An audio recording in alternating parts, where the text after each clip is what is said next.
अगर आपको इस स्टोरी का सेकंड पार्ट संडे तक चाहिए तो इस बार भी 5K लाइक्स का टारगेट रखते हैं। जल्दी से लाइक बटन दबाएं। राजस्थान के जंगलों में बसा एक पुराना गांव जहां कुछ गिनती के लोग रहते हैं जिन्होंने बाहर की दुनिया से मानो सारे नाते तोड़ दिए हैं। वहां कोई जाने से क्यों डरता है? क्यों उस गांव के लोगों को बाहर की दुनिया से कोई लेना देना नहीं है? माना जाता है कि आज से 200 साल पहले जब इंडिया में अंग्रेजों का राज था, तब इस गांव में एक बेताल नाम का ब्रिटिश आर्मी ऑफिसर था जो यहाँ के गांव वालों पर जुल्म ढाता था। उसी गांव में एक बूढ़ी औरत थी जो एक बड़े से पहाड़ के भीतर से गुजरती बंद टनल में रहती थी, जो गांव के लोगों पे काला जादू करती और उनकी बलि चढ़ाया करती थी। जब बेताल को उस बूढ़ी औरत के बारे में पता चला तो उसने अपने कुछ सिपाही भेज उस बूढ़ी औरत को मारने का ऑर्डर दिया। पर दिन से रात हो गई और उन सिपाहियों का कोई जवाब नहीं आया। जब 2 दिन गुजर गए और भेजे हुए सिपाही जब वापस नहीं आए तो बेताल कुछ और सिपाहियों के साथ उस बूढ़ी औरत के टनल के पास आया। टनल के सामने एक बड़ा लकड़ी का गेट था जिसपे खून से अजीबोगरीब डरावनी आकृतियां बनाई थी। बेताल ने अपनी फोर्स को उस गेट को तोड़कर अंदर जाने का ऑर्डर दिया। सिपाहियों को अंदर गए काफी टाइम हो चुका था, लेकिन कोई बाहर नहीं आया। बेताल वही अकेला खड़ा बस इंतजार कर रहा था। उसके आसपास बस जंगल और उस जंगल से जानवरों की आवाजें सुनाई दे रही थी। बेताल को आज तक इतना डर नहीं लगा था जितना उसे आज लग रहा था। वो डरते संभलते उस टनल की ओर बढ़ने लगा और उस अंधेरी टनल में गायब हो गया। कुछ दूर चला ही होगा कि उसे एहसास हुआ कि उसके पीछे कोई खड़ा है। वो डरते हुए पीछे पलटा तो उसने जो देखा वो देख उसकी धड़कनें किसी तेज ट्रेन से दौड़ने लगी। उसकी आंखें फटी की फटी रह गई जब उसने देखा कि वो बूढ़ी औरत उसके पीछे खड़ी मुस्कुरा रही थी। वो अपनी गन निकाल उसे मारना चाहता था, पर उस बूढ़ी औरत का डरावना चेहरा देख वो मानो पत्थर सा जम गया।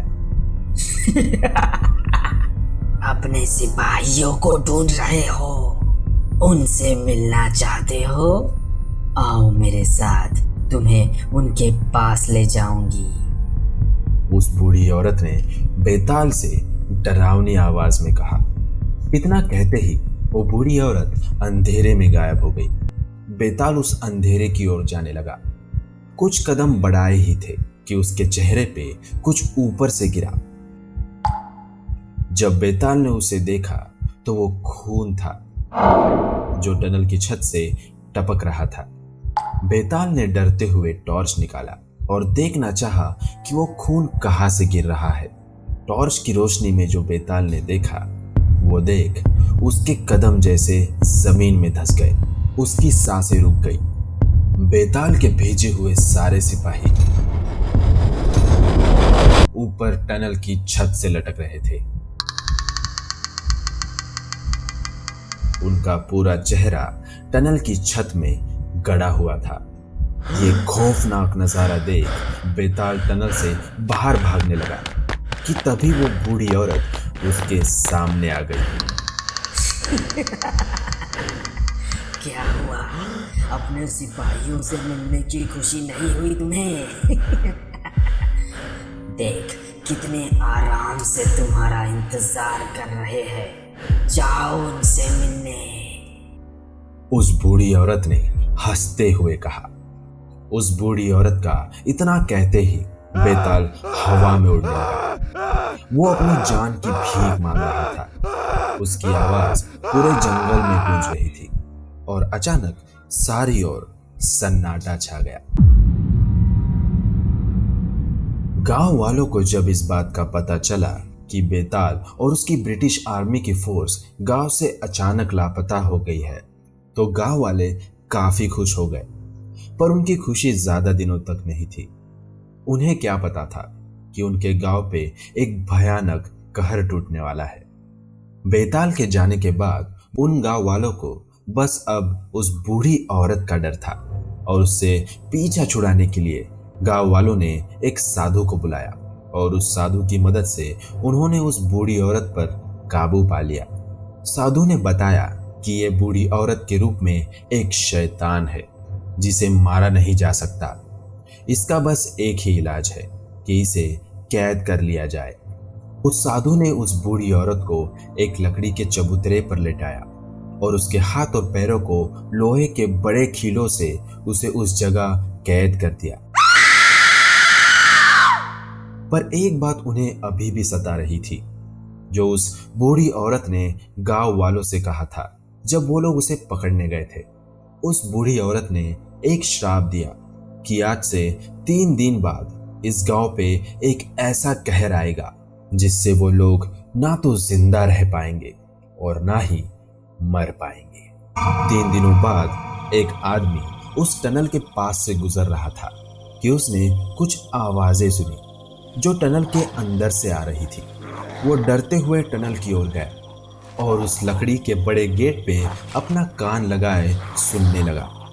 वो आवाज ऐसी थी मानो कई सारे जंगली जानवर एक साथ चिल्ला रहे हो कि तभी एक हाथ उस गेट को तोड़ते हुए बाहर आया और उस आदमी को उस टनल में खींचता चला गया।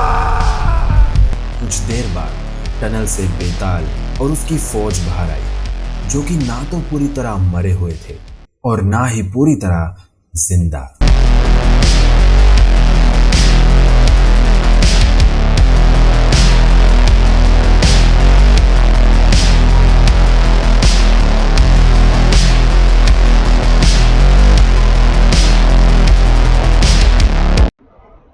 अगर आपको हमारी कहानियां पसंद आई तो लाइक कीजिए, सब्सक्राइब कीजिए और हाँ, बेल आइकन दबाना मत भूलिएगा।